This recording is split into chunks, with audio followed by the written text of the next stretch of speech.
after playing in silent buildings for the better part of the last 10 months, what's it like to once again find a way to silence a building the way you did in the third period?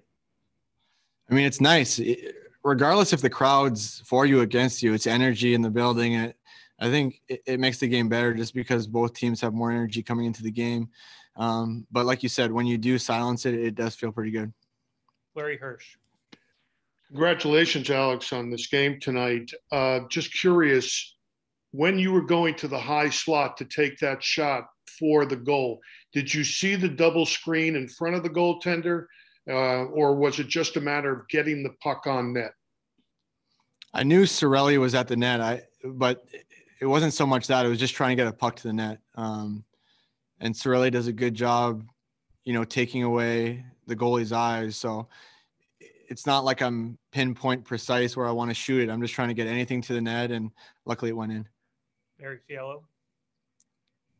Alex, I know they get a late one in tonight, but in those 6-on-5 situations, I mean, what are some of the keys that you and the team are just trying to make sure having the bases covered in terms of not letting them score in those types of situations? They do a pretty good job on the 6-on-5. I think even last game, they do a good job setting up. I think, they have an extra guy on the ice. We just can't have two guys go to one. But like I said, they make a good play. I think what you really want to do is just once they get possession, make sure everything's compact. When they score, it's typically going to be from in front of the net. And if they're D or shooting it, we just want to make sure we're in lanes that the puck can't get through clean. Ed Encina. Alex, obviously, these past few games, there hasn't been much space to work there, but what makes, you guys, or what's made you guys so good in these kind of situations where, everyone talks about your skill, but, you guys were able to kind of figure out a way with very little space there. Is that experience or is it something else?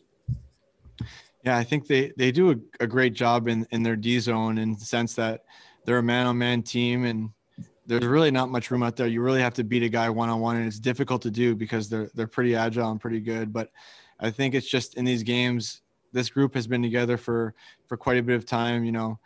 We won the cup last year, and I think we've been in a lot of situations together. And even though I don't know what the scoring chances were, but you just got to find a way to win games, and I think we did that tonight. We'll do a couple more for Alex. Dan Rosen, go ahead. Yeah. Alex, you guys won the cup last year in a bubble, neutral site, no fans, whatever. Here, you go into Florida, you win games 1 and 2 on the road. Here, you come into Carolina, you win games 1 and 2 on the road. Why are you guys comfortable in uncomfortable situations? I don't know. It's a great question. I think, we're just me and Stammer. We're kind of an older group. A lot of us have played in a lot of playoff games, and I think even when we were going into Florida, there was a couple points that if we had won those games at the end of the season, we would have had home ice against Florida.